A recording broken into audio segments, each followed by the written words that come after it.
So much for joining us for KIMT News 3 at 10. I'm George Mallet. First tonight, KIMT News 3 taking a close look at the often crippling cost of prescription drugs here in the United States. The Organization for Economic Cooperation reports individual Americans spend an average of about $1,200 on prescription drugs each year. But why are those costs so high? Elected officials tried tackling that question tonight at the University of Minnesota, Rochester. And KIMT News 3's Isabella Basco is finding out if there's any fix to the frustration. She joins us live now. Isabella.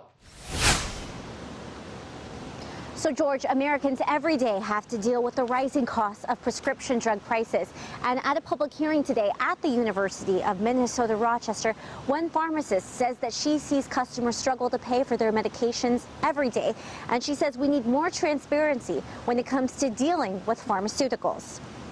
Deborah Kevaney owns a pharmacy in Winstead, where she often sees customers struggle to pay for medications. It's getting harder and harder for them to afford things. So we're seeing people decide that I'm going to take just 2 of these meds, not one of them. I'm not going to take the med that's best for my condition because my copayment is too high. So we work with the doctor and the patient to try to find less expensive but not ideal treatment. Kevaney asked legislators for more transparency.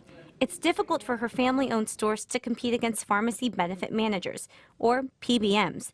Kevaney says they steer her customers to the big chains. Stop poaching my patients, pay me adequately. I think they need to be totally transparent so that everybody understands exactly the flow of the money, because when you see the flow of the money, it actually makes you a little angry because the folks in the middle, the middlemen, the PBMs, they're the ones that are helping to drive up prescription drug costs. House Minority Leader Kurt Doubt acknowledges that's a problem. Well, obviously there's a lot of issues that impact Minnesotans. The cost of health care is one of the largest things that has been the biggest issue in the last couple of election cycles, and it's a big problem for Minnesota family budgets. Kevaney knows what she wants legislators to do. You can make it totally transparent so everybody can see how the nickels and the pennies move, including the dollars, make it a level playing field, and make the PBMs fiducially responsible to the patient and financially responsible to the plan that they represent.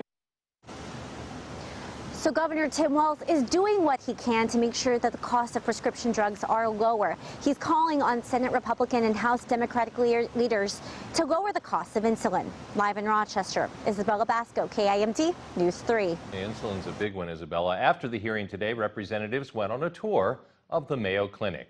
Well, every day the city of Rochester is evolving into a destination